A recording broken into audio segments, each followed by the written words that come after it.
A Pursuit Race. A short story by Ernest Hemingway. William Campbell had been in a pursuit race with a burlesque show ever since Pittsburgh. In a pursuit race, in bicycle racing, riders start at equal intervals to ride after one another. They ride very fast because the race is usually limited to a short distance, and if they slow their riding, another rider who maintains his pace will make up the space that separated them equally at the start. As soon as a rider is caught and passed, he is out of the race and must get down from his bicycle and leave the track. If none of the riders are caught, the winner of the race is the one who has gained the most distance. In most pursuit races, if there are only 2 riders, one of the riders is caught inside of 6 miles. The burlesque show caught William Campbell at Kansas City. William Campbell had hoped to hold a slight lead over the burlesque show until they reached the Pacific coast. As long as he preceded the burlesque show as advance man, he was being paid.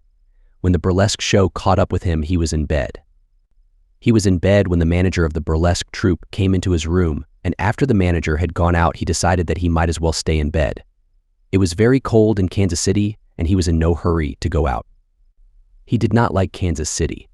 He reached under the bed for a bottle and drank. It made his stomach feel better. Mr. Turner, the manager of the burlesque show, had refused a drink. William Campbell's interview with Mr. Turner had been a little strange. Mr. Turner had knocked on the door. Campbell had said, "Come in." When Mr. Turner came into the room, he saw clothing on a chair, an open suitcase, the bottle on a chair beside the bed, and someone lying in the bed completely covered by the bedclothes. "Mr. Campbell," Mr. Turner said. "You can't fire me," William Campbell said from underneath the covers.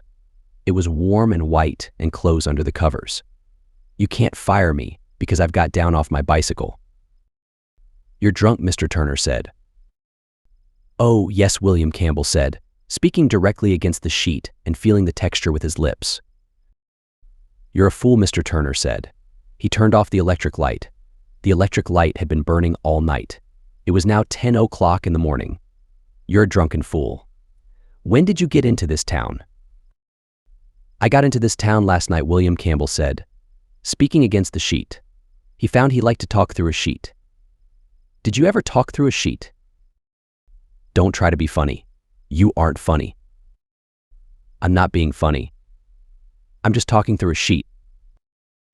"You're talking through a sheet, all right." "You can go now," Mr. Turner Campbell said. "I don't work for you anymore." "You know that anyway." "I know a lot," William Campbell said. He pulled down the sheet and looked at Mr. Turner. "I know enough so I don't mind looking at you at all. Do you want to hear what I know?" "No." "Good," said William Campbell. "Because really I don't know anything at all. I was just talking." He pulled the sheet up over his face again.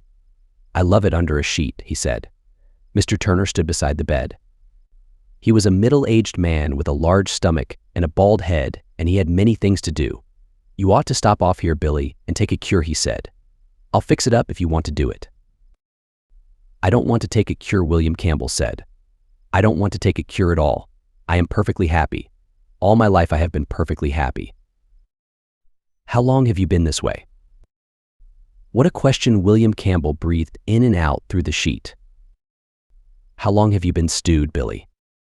"Haven't I done my work?" "Sure. I just asked you how long you've been stewed, Billy." "I don't know. But I've got my wolf back." He touched the sheet with his tongue. "I've had him for a week." "The hell you have." "Oh yes, my dear wolf. Every time I take a drink, he goes outside the room. He can't stand alcohol. The poor little fellow," he moved his tongue round and round on the sheet. "He's a lovely wolf. He's just like he always was." William Campbell shut his eyes and took a deep breath. "You got to take a cure, Billy," Mr. Turner said. "You won't mind the Keeley. It isn't bad." "The Keeley," William Campbell said. "It isn't far from London." He shut his eyes and opened them, moving the eyelashes against the sheet. "I just love sheets," he said. He looked at Mr. Turner. "Listen, you think I'm drunk?" "You are drunk." "No, I'm not." "You're drunk and you've had DTs." No, William Campbell held the sheet around his head. "Dear sheet," he said. He breathed against it gently. "Pretty sheet. You love me, don't you, sheet? It's all in the price of the room. Just like in Japan. No, he said. Listen, Billy, dear sliding Billy, I have a surprise for you. I'm not drunk. I'm hopped to the eyes. No, said Mr. Turner. Take a look. William Campbell pulled up the right sleeve of his pajama jacket under the sheet, then shoved the right forearm out. Look at that on the forearm, from just above the wrist to the elbow, were small blue circles around tiny dark blue punctures. The circles almost touched one another. That's the new development, William Campbell said. I drink a little now once in a while, just to drive the wolf out of the room. They got a cure for that, sliding Billy Turner said. No, William Campbell said. They haven't got a cure for anything. You can't just quit like that, Billy Turner said. He sat on the bed. Be careful of my sheet, William Campbell said. You can't just quit at your age and take to pumping yourself full of that stuff just because you got in a jam. There's a law against it. If that's what you mean. No, I mean you got to fight it out. Billy Campbell caressed the sheet with his lips and his tongue. Dear sheet, he said, I can kiss this sheet and see right through it at the same time. Cut it out about the sheet. You can't just take to that stuff, Billy. William Campbell shut his eyes. He was beginning to feel a slight nausea. He knew that this nausea would increase steadily, without there ever being the relief of sickness, until something were done against it. It was at this point that he suggested that Mr. Turner have a drink. Mr. Turner declined. William Campbell took a drink from the bottle. It was a temporary measure. Mr. Turner watched him. Mr. Turner had been in this room much longer than he should have been. He had many things to do, although living in daily association with people who used drugs. He had a horror of drugs, and he was very fond of William Campbell. He did not wish to leave him. He was very sorry for him, and he felt a cure might help. He knew there were good cures in Kansas City, but he had to go. He stood up. Listen, Billy, William Campbell said, I want to tell you something. You're called Sliding Billy, that's because you can slide. I'm called just Billy. That's because I never could slide at all. I can't slide, Billy. I can't slide. It just catches. Every time I try it, it catches. He shut his eyes. I can't slide, Billy. It's awful when you can't slide. Yes, said Sliding Billy Turner. Yes, what William Campbell looked at him. You were saying? No, said William Campbell. I wasn't saying. It must have been a mistake. You were saying about sliding. No, it couldn't have been about sliding. But listen, Billy, and I'll tell you a secret. Stick to sheets, Billy. Keep away from women and horses and he stopped eagles, Billy. If you love horses, you'll get horse S, and if you love eagles, you'll get eagle S. He stopped and put his head under the sheet. I got to go, said Sliding Billy Turner. If you love women, you'll get a dose, William Campbell said. If you love horses. Yes, you said that. Said what?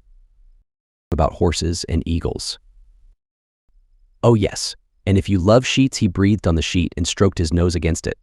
I don't know about sheets, he said. I just started to love this sheet. I have to go, Mr. Turner said. I got a lot to do. That's all right, William Campbell said. Everybody's got to go. I better go. All right, you go. Are you all right, Billy? I was never so happy in my life. And you're all right. I'm fine. You go along. I'll just lie here for a little while. Around noon, I'll get up. But when Mr. Turner came up to William Campbell's room at noon, William Campbell was sleeping, and as Mr. Turner was a man who knew what things in life were very valuable, he did not wake him. The end. Best audiobooks for free. Hopes that you have enjoyed this production of A Pursuit Race by Ernest Hemingway. This narrative is the 11th of 14 short stories by Hemingway as published in the compendium Men Without Women. Please subscribe to our channel on YouTube and Rumble, as your subscription is the support we need to create more great, free content.